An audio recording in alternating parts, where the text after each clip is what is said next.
Hey everybody, welcome back to the Full Circle Network. I'm editor-in-chief of FullCircleCinema.com, Jackson Hayes, and today we are here to review episode 7 of DC Universe's Stargirl, otherwise entitled Justice Society. Today I'll be joined by my managing editor, Marcos Melendez. Hey, what's up? Glad to be here. And Ernesto Valenzuela is also here with us.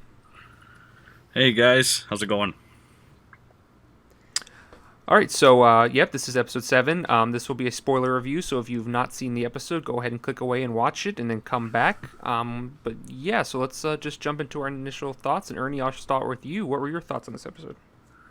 I thought it was a good episode. Finally, we got some action. We got a break in the little slow pacing of the recruitment of the Justice Society, and we got to see some good action on their first mission, the return of Icicle, It was a good episode overall. Liked it a lot.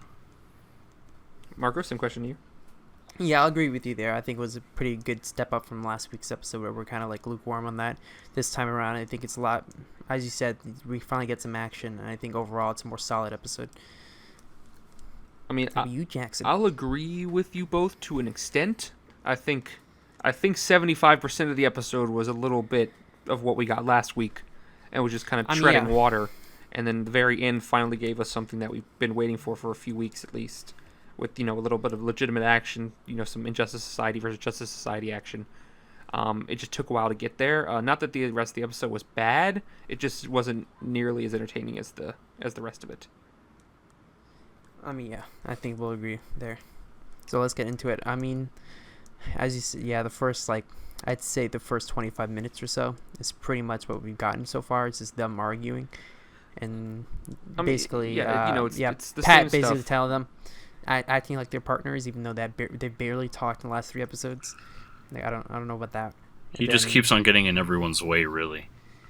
Yeah, and then it's pretty clear. And then he tells Courtney to take everything back from the JSA members. And I did like the part where they kind of denied it. They didn't even want to give it up, and I felt like that all had good reasons for it. So I did like that part.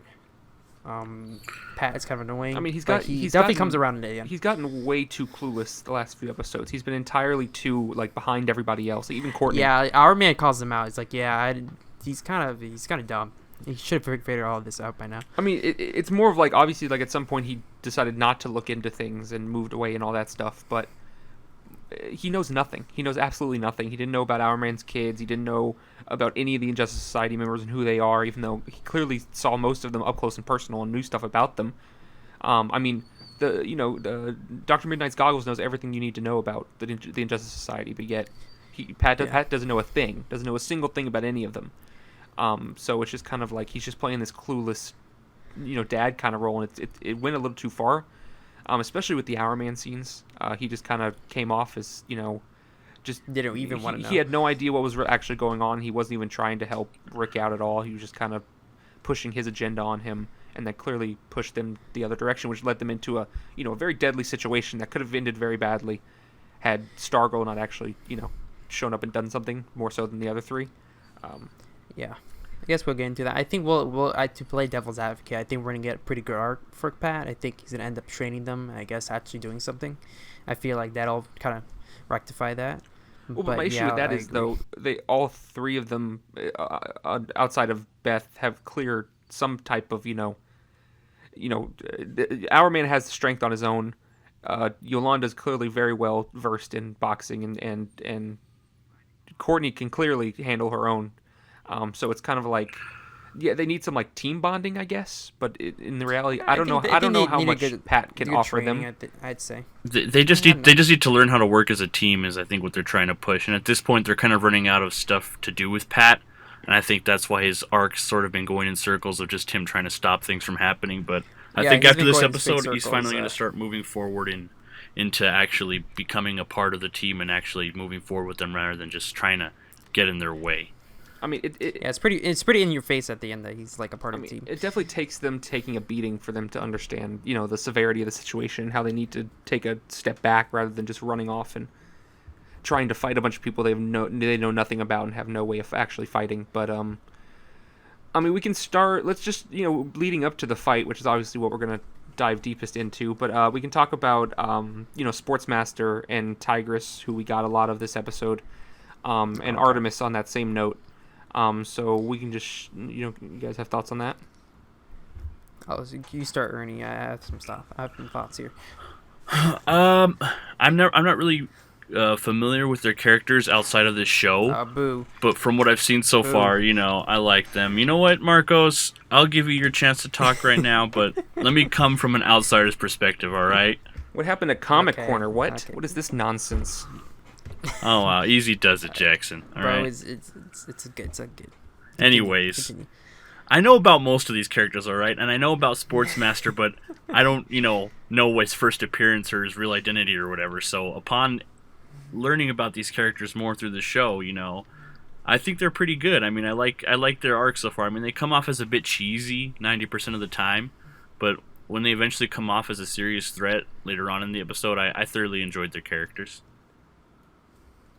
Yeah, I agree. I thought this, besides their terrible costumes, that We'll get into that. They look really bad. We'll get into that. We'll get into that later for sure. But I think I especially like Sportsmaster. I think they're doing pretty well in terms of the characterization. It's pretty cheesy sometimes, but I think like in terms of like what the characters are and who the characters are, it's pretty on point. Once again, it can be like over the top sometimes, especially with Artemis, who I'm not digging so far. I don't know if she's gonna become a bigger part of the show, but hopefully they'll flesh her out a bit more if they do that.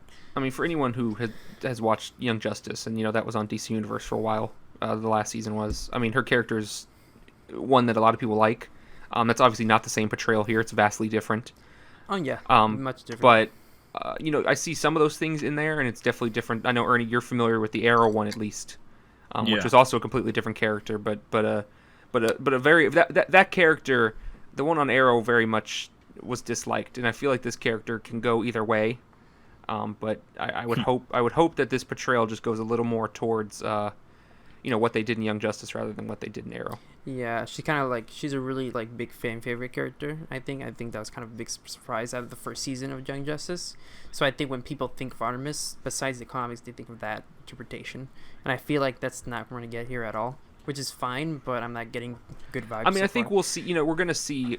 She's clearly a good person at heart. She's just super competitive and stuff. And I mean, Yolanda even mentioned that they want her recruited, or she was an option to be recruited, but they decided not to. Obviously teasing the fact that she'll probably end up there eventually. But the dichotomy of her parents both being evil people and her not being evil, I hope that's something they tackle down the line, because that's super good in Young Justice, and that's something they can at least pull from, obviously. So I'll tell you this: they're better than the Gambler. I really don't like the Gambler at all. I liked him better this episode, I guess. I haven't liked him at all. I did, but it's he was at least a little better this episode. Oh, what, that Colonel Sanders knockoff? I mean, yes. It's pretty rough. I'd say. I like how they explained his powers, just kind of like he can do anything. Like he's a super finally, hacker. Like they didn't explain it at all. He's been in like 5 episodes so far. They explained nothing. I love how he's hacking security codes, but he's also watching like football games and all these other things. Like clearly, he's just like listening to music. Yeah, listening to what was it, Timber? Yeah. I don't know what cover it was, but yeah. Good lord, I don't know. It was oh yeah, the music choices. The music was awful. There was Pitbull, which definitely did for me. Yeah, I know we've talked about many times. I'm not a big fan. I think I think it was definitely done on purpose, not to like. It wasn't like not ironic. It was ironic, but it was still bad. I mean, Can we talk about how these characters, Beth Chapel and Yolanda, how they're adapting to their roles as Wildcat and Dr. Mid-Nite? Because I like one, but I don't like the other, and I think you guys know which one I like and which one I don't so far. I think they don't know what to do with Beth. Beth is rough right now because she hasn't been put in her element. She does the thing with the door in this episode where she's able to open it using the goggles and all that, but she hasn't really been given the opportunity to. Yeah, she uses a fire extinguisher. That was very lame. Well, she seems very useless at this point. Like they could just have someone else wear the goggles and it'll be the exact same thing. I think the issue is that obviously the training will show something, but she's not a physical threat, and she's not supposed to be. Dr. Mid-Nite was a super old man, so like he was also not like he wasn't going to go in like Wildcat and beat people up, but like he has a role. But clearly they haven't fleshed it out enough where she has a role substantial enough to warrant her going out in the field. Like they just kind of threw her out there with everyone else. She could have easily been horribly injured. Like my problem is that literally anybody could have those goggles at this point. But the thing with Wildcat, Yolanda has that boxing experience, like you said, and then our man Rick Tyler, he is encoded to his DNA, so they each have a purpose there and why they're there. But Beth so far, like you could give someone else those goggles. You could give a Stargirl's little brother the goggles, and he'll do the same thing No, that she's please, doing. no. You know what I'm saying? Please, no. Right? No, I see. He'll your make point. a volcano, And, like, a chocolate volcano. With going into the show, we talked a lot about how they're going to set up these legacy characters and how it's difficult to be like everyone is everyone's kid or goddaughter, all these different things. It doesn't work like that on a show. It's too convenient. And the one thing with Beth Chapel was, well, she didn't have any direct connection to Dr. Mid-Nite other than loosely. But there was no blood relation or anything, and it's just kind of like, I don't dislike the idea of her stumbling upon them being heroes. I'm just not sure she needed to do it so quickly. Like, she was the third member of the team already, and there's no role for her. Like, it was tough seeing her in that fight scene because she was just like, well, we know you're not able to pull anything off.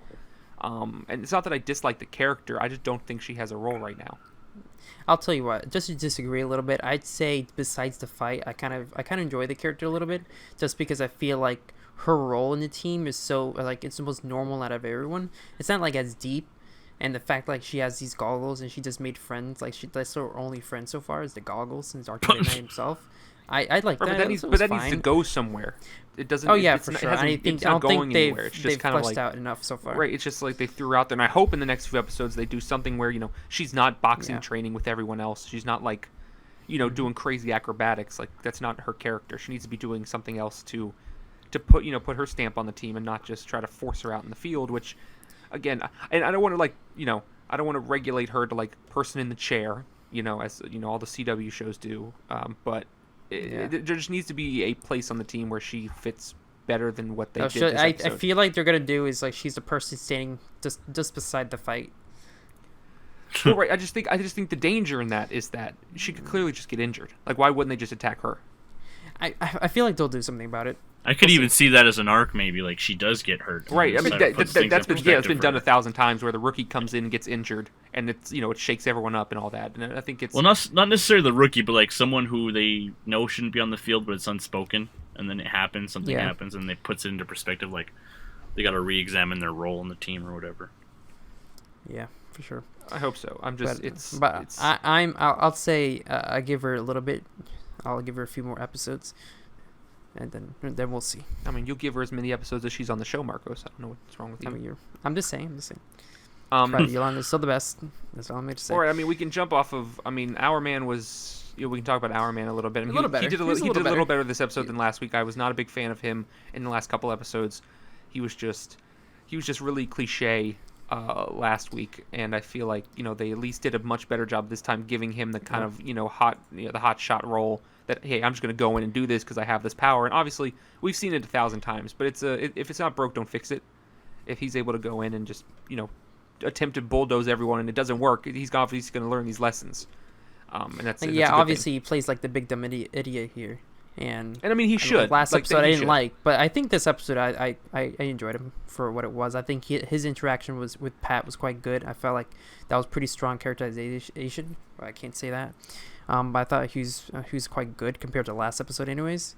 And I mean, look, it's super generic, but I think it's pulled off quite well this episode.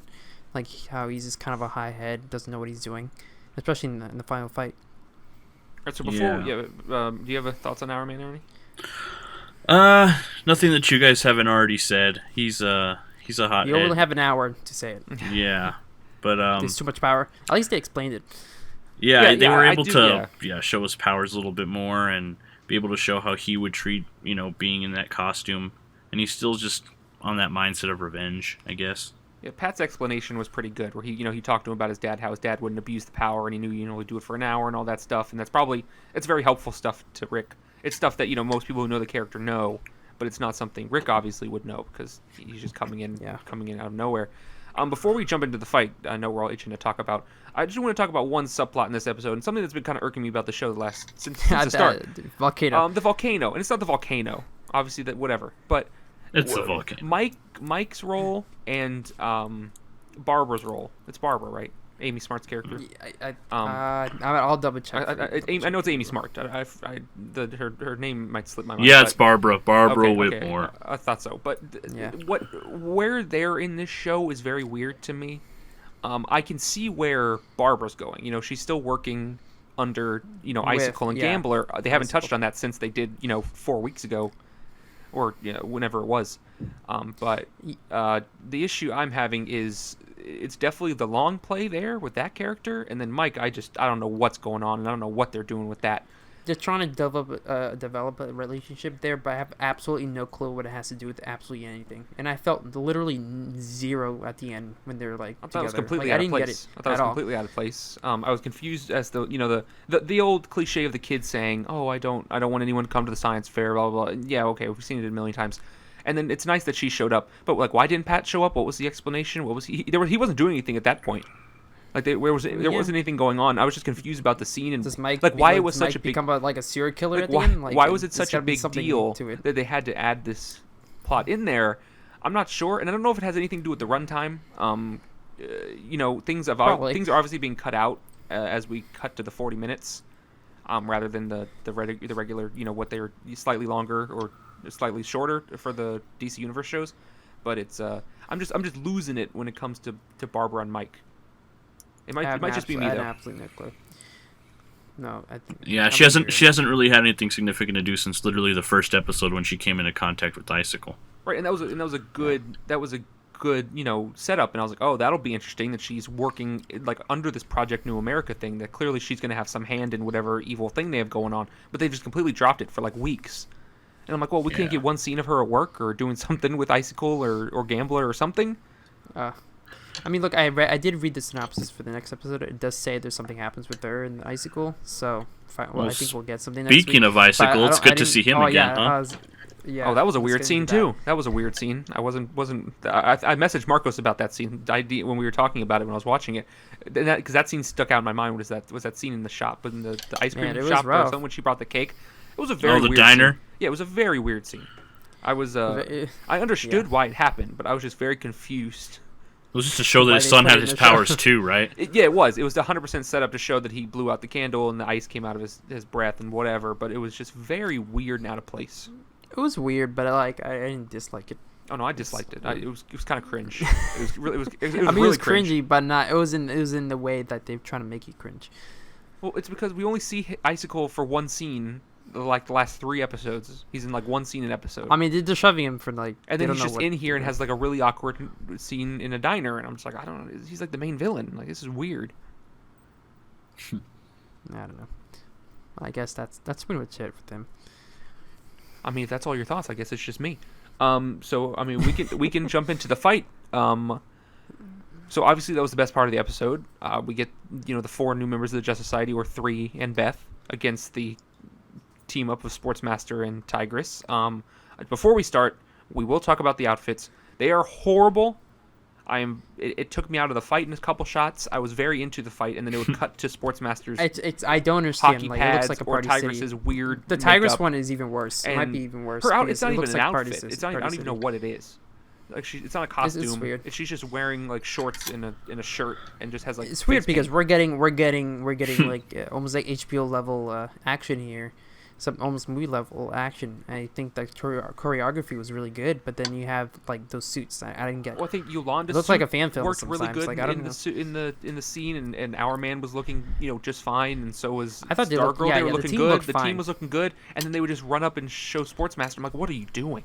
Like, oh my lord! I have no clue what it had in mind for Sportsmaster. I don't even know where they took that from the comics. Like he doesn't look like that at all. I think they toned him into this goofy character that just because his name is Sportsmaster, they gave him like hockey pads and hockey mask, and he throws baseballs. I like how he did that. I will say that. It's not that I don't like that. I just think it's really corny.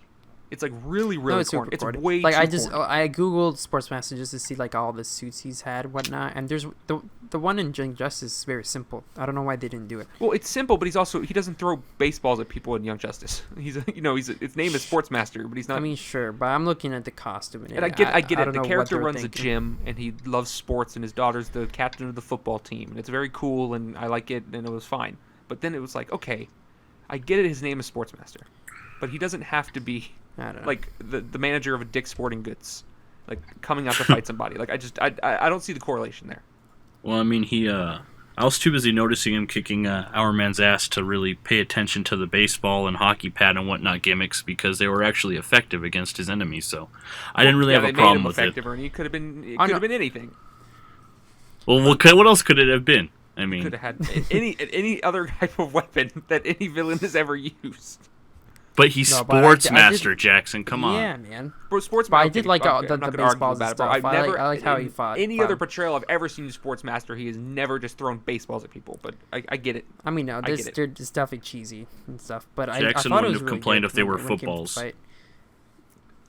That's true. Hey, I love baseball just as much as I love football. I don't know what the problem is here, but whatever. It was weird. It was a weird. I don't know what the problem here is either. I thought it was. I love the fight. Cool. The problem was I loved really the fight, cool. and I really, really, really wanted to enjoy it, and I did. But then every few shots, I just get taken out by these horrible costumes. Nah, I thought the action itself was really good, especially with like him with the baseballs. I thought it was super creative actually. And when it comes to Tigress, no clue what they were thinking with the costume, but I did like her fight with Wildcat a lot. Super well choreographed, and I thought there's some really good effects. Wildcat looks really good, I'd say. That 2v1 fight of Stargirl versus Sportsmaster. And great. That was the best part. Was Sportsmaster and Stargirl and Iron Man going after. That was pretty awesome. Yeah, and Stargirl was the best part of the fight by far, which was something I hoped for. But then that random emotional beat where he throws the hockey pad bomb on the staff and it goes up there and blows up.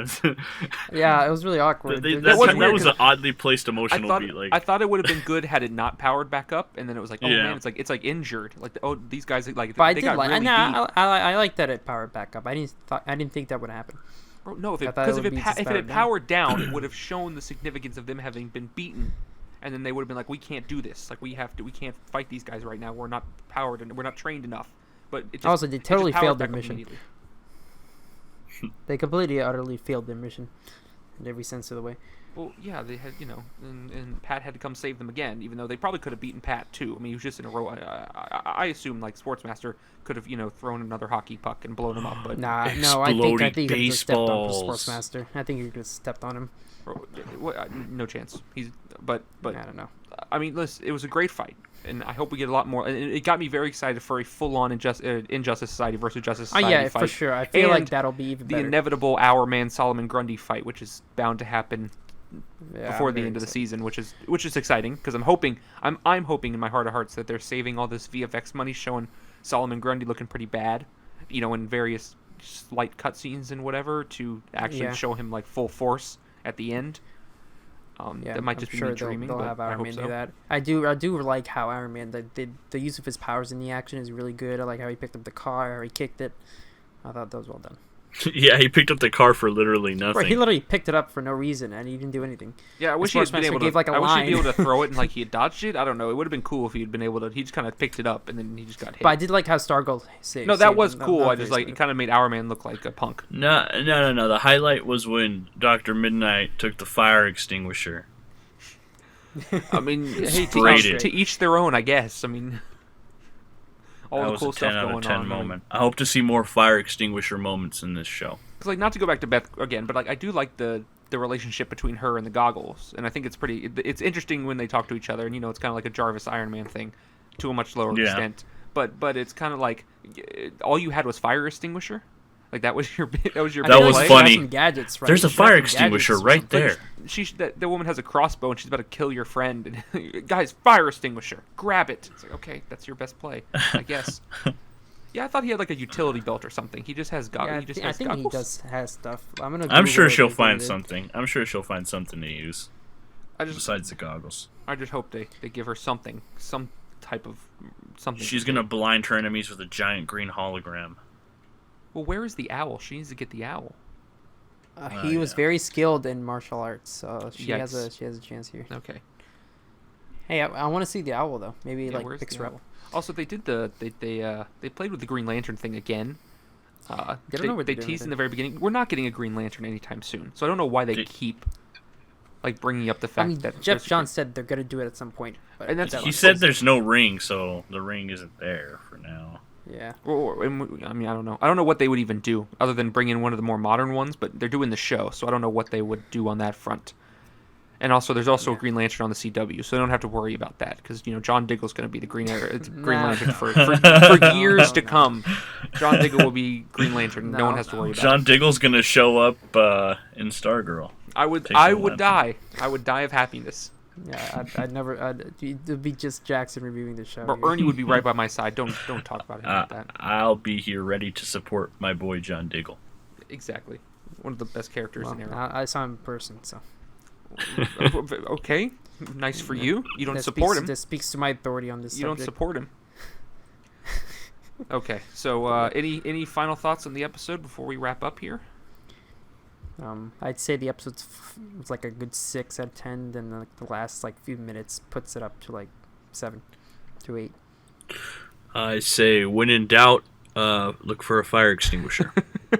I don't think she needed the goggles for that. It was the only item she was able to grab. Yeah, I feel like she could have figured it out on her own. Yeah. But yeah, I think it got me excited for more action. It didn't necessarily get me more excited for the first 30 minutes of other scenes where a bunch of random subplots go on that I'm not really all that I'll tell you what, interested in. I'm glad at the fact that everyone's together now on the same page. I think that's going to make the episodes way better. I hope so, because it's always that thing where it's everyone's always, someone's annoyed about this or someone's annoyed about that, and if everyone's just cooled off and hey, well, yeah, we'll do this training and we'll figure stuff out, we just got our ass beat, good stuff. Yeah, they don't have enough episodes for everyone to be bothered by something. I mean, yeah, the CW has 22 and they're able to pull that off, but 13 you're not able to do that. So, and I'm sure we'll get into the villains of the show, like Brainstorm Jr. Brainwave Jr. Oh, yeah, and we also find out the new Fiddler's relation to the old one. Husband. Oh, yeah, let's wife. Go. There we go. Mm-hmm. And then the girl who leaked Yolanda's pics, because we all know she did it. Shiv. Obvious. She's going to be Shiv, right? Is that next week's Lady episode? Shiv, I believe. I think so. It's called Shiv. I think it's part 1 and part 2. So that'll be back-to-back episodes where Cindy gets a big play, I guess. But yeah, we have that to look forward to. So where can they find you on social media, Marcos? You can find me at BizGamer9 at ComicCorner_. Nope. You, Ernie? You can find me at thisis_Ernesto or at Comic Corner _ You can find me at Comic Corner Sucks SUX and at Jackson Hayes 67, and follow the page at Full Circle Cine and check out our work at FullCircleCinema.com. If you guys would stop plugging your own things and plug our thing, maybe things would go better. But yeah, check out our work and like this, comment your thoughts on the episode, and we'll see you next week. Comic Corner.